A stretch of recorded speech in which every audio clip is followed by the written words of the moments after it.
It's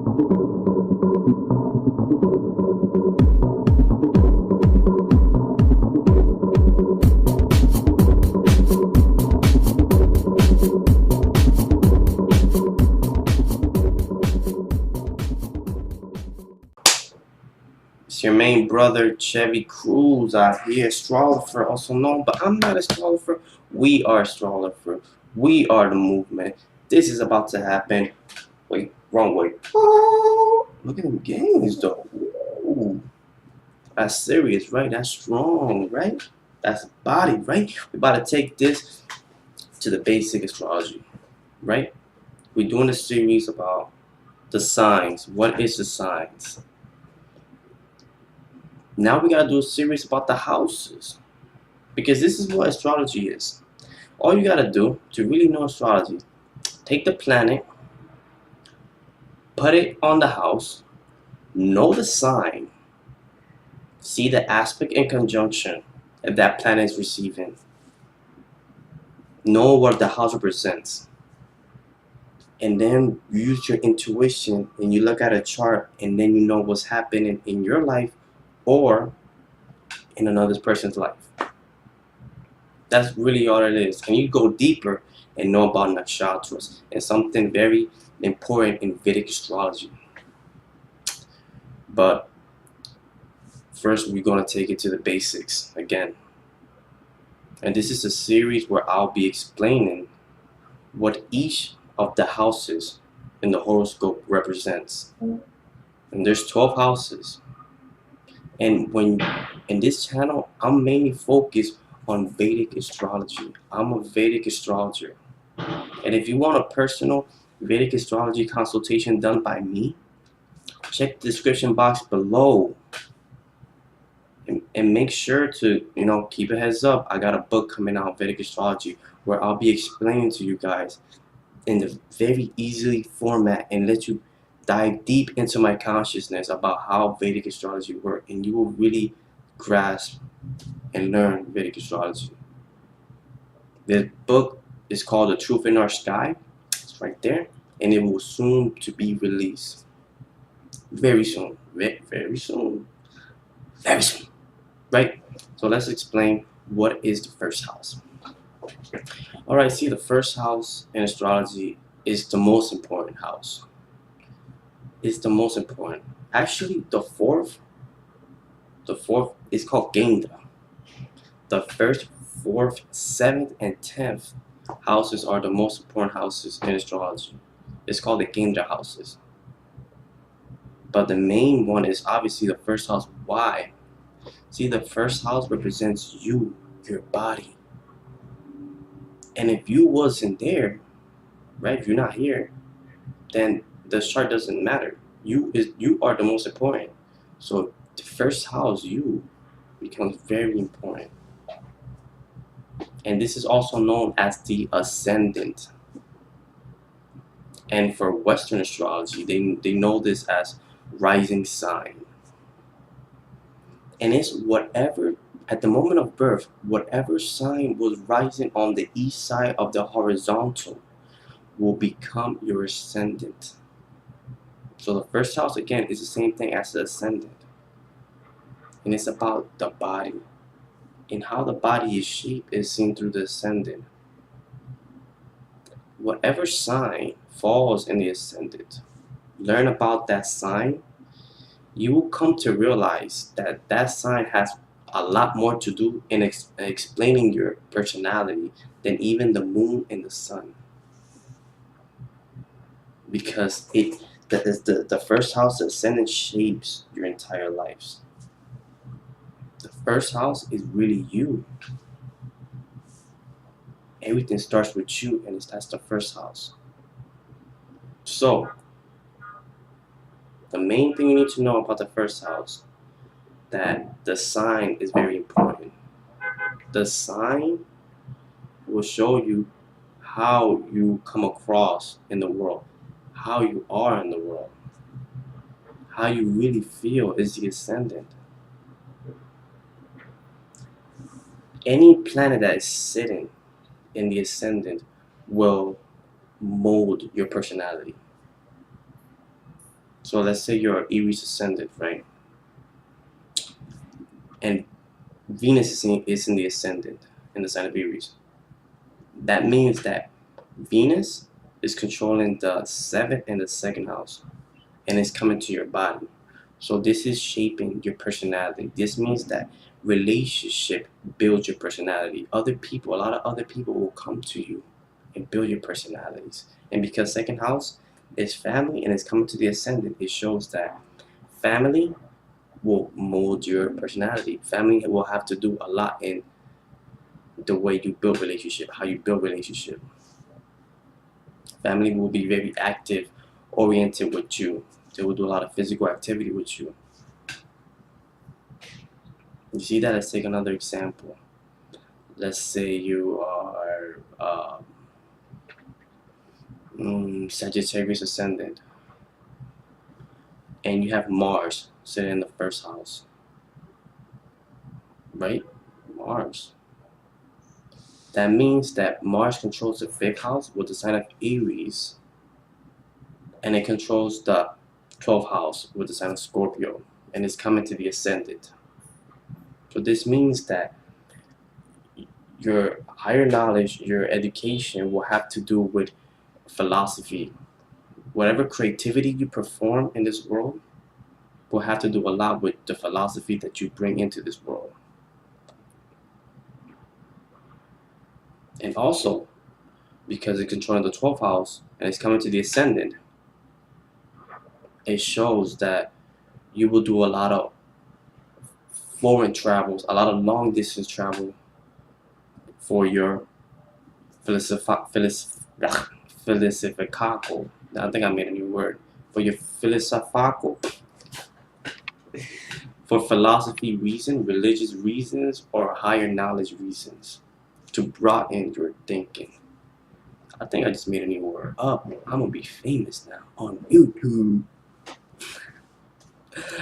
The philosophical. That's philosophical. That sounds like English and Spanish together. That's crazy. Anywho, yes, any planet that is sitting in the ascendant will mold your personality. See, now the person with Sagittarius ascendant and Mars sitting there, they will become action oriented, right? Because Mars is action. But they'll become a teacher type of action oriented person.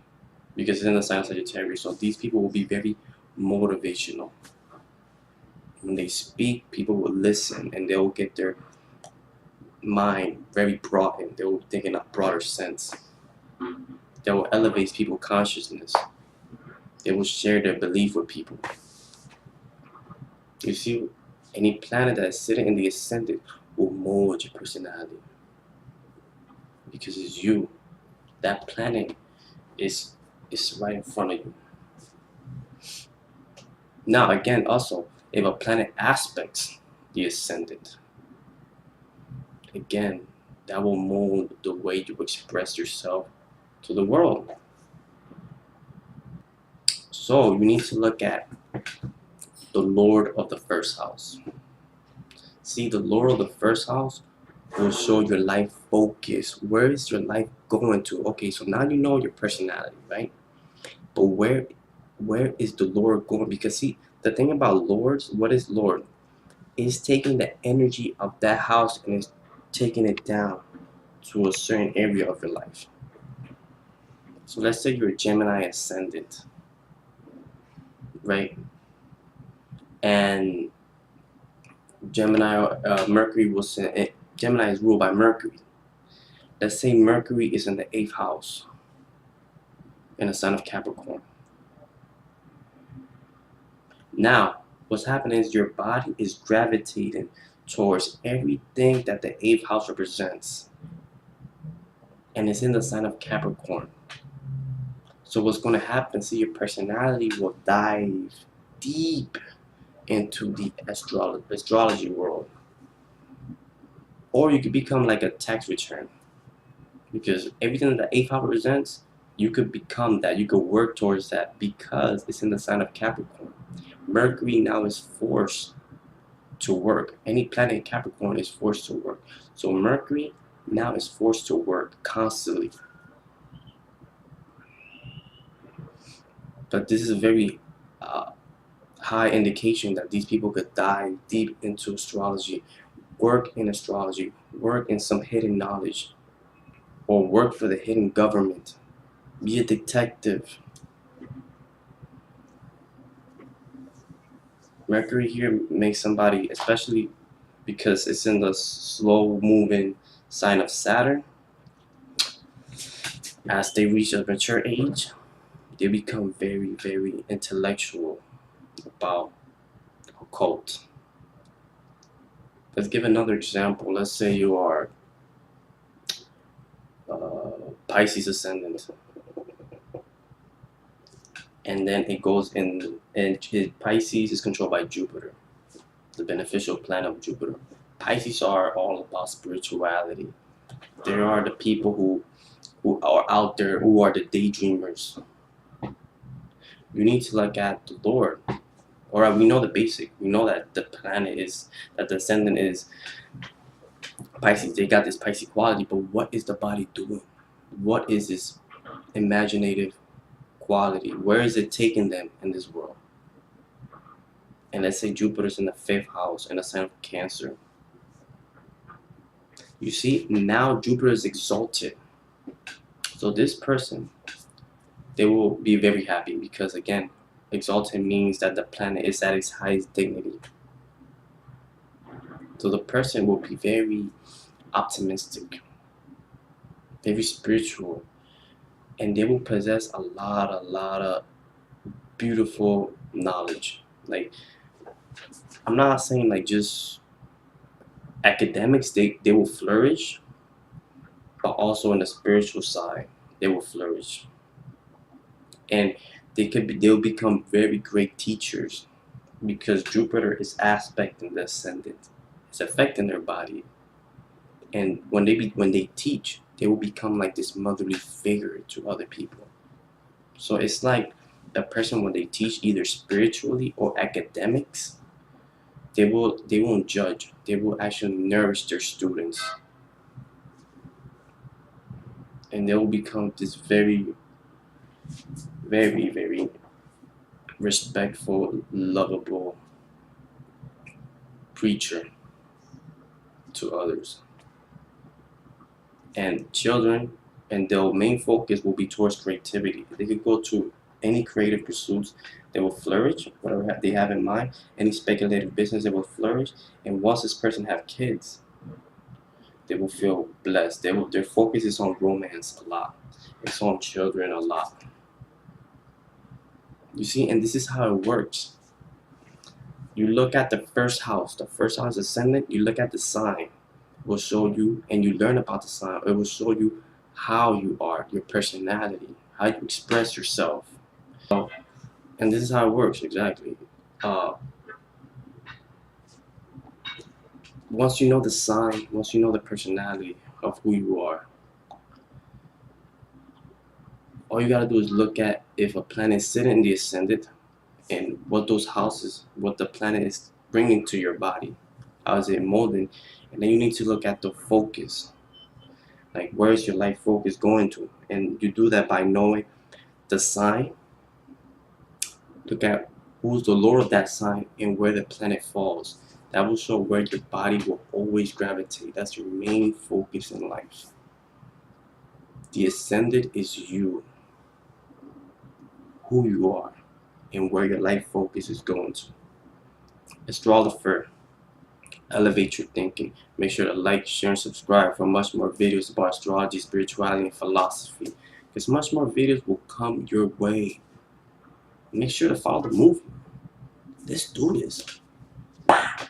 Let's go. You think I'm playing? You guys think you think I'm playing? What? What? What? What? What? What?